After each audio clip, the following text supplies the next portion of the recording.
அம்மா நான் காலை எடுத்து வச்சேன் இந்த நாட்டுல நாடு எவ்வளோ செழுமையா இந்த தாலி கட்டிக்கின்னு வந்துச்சு நாட்டுக்கு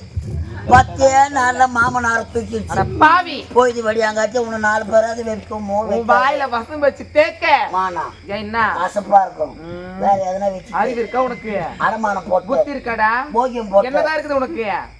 தம்மா உண்டுக்குது மூளை என்னடா இப்படி பேசுற என்ன அம்மா தாலி கட்டிட்டாங்களா என்ன வீட்டுக்காரர் நல்லா இருக்கிறாரா நல்லா அவருக்கு நடக்குறேன் வீட்டுக்கு பக்கம் வருவேன் ஆமா நம்ம 2 பேரும் பேசிக்கொண்டிருக்கிறோம் சத்தமா